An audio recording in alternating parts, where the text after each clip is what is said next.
নমস্কাৰ, মই বৰপেটাৰ পৰা চন্দন দাস, অৰুণোদয় অসম।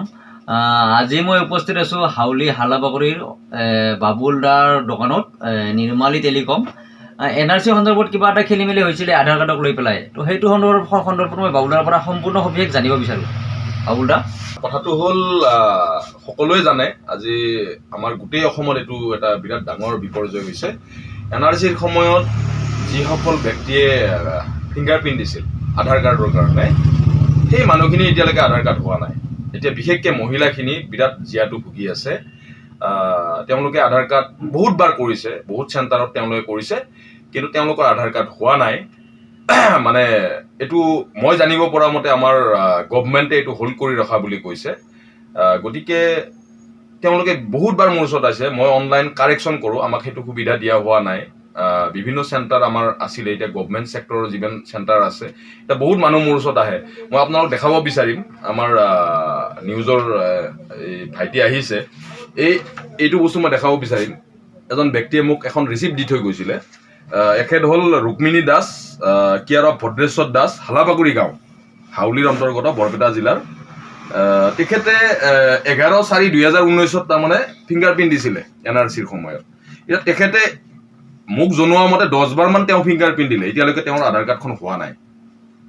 এতিয়া এই ক্ষেত্ৰত কোন জগৰীয়া মই বিচাৰি পোৱা নাই। এতিয়া গভমেণ্ট জগৰীয়া নে এখেতে জগৰীয়া মই বুজি পোৱা নাই। এই গভমেণ্টে এই বস্তুটো কিয় হোল্ড কৰি ৰাখিছে, ইয়াৰ অন্তৰালত কি আছে, এই বস্তুখিনি মই বুজি পোৱা নাই।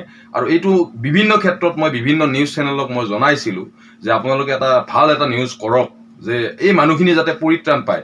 আজি মহিলাখিনি, আজি কিছুদিন আগতে মহিলা সবলীকৰণৰ কাৰণে 10,000 টকাৰ এটা স্কিম দিছিলে, গছপুলি ৰোৱাৰ পৰা আদি কৰি।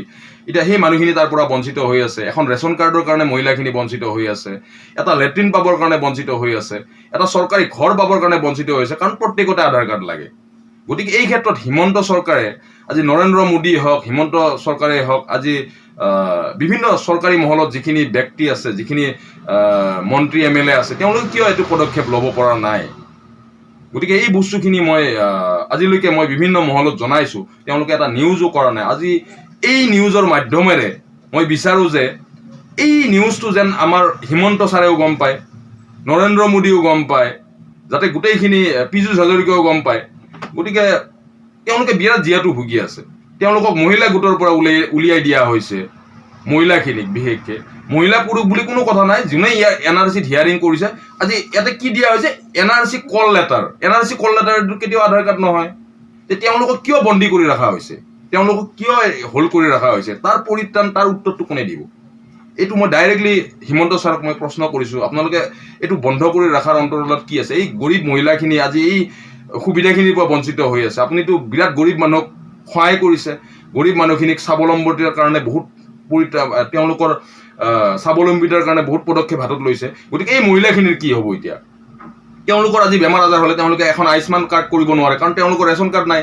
আধাৰ কাৰ্ড নহ'লে ৰেচন কাৰ্ড নহয়। তেওঁলোকৰ কাৰণে কি চিন্তা কৰিছে? গতিকে মই আমাৰ নিউজৰ অৰুণোদয় আছাম, হাউলি বৰপেটাৰ যিজন আজি ভাইটি মোৰ ওচৰত আহিছে, তেওঁ নিশ্চয় ক'ৰবাত শুনিছে এই বস্তুটো। গতিকে ভাইটিক ধন্যবাদ জনাইছোঁ। এই কথাখিনি যাতে প্ৰতিটো নিউজ চেনেলত যায়, প্ৰত্যেকজন মানুহে গম পায়, আৰু যাতে আমাৰ হিমন্ত ছাৰে কথাখিনি গম পায়, তাৰ কাৰণে মই অনুৰোধ জনাইছোঁ। ধন্যবাদ বাবুল দা।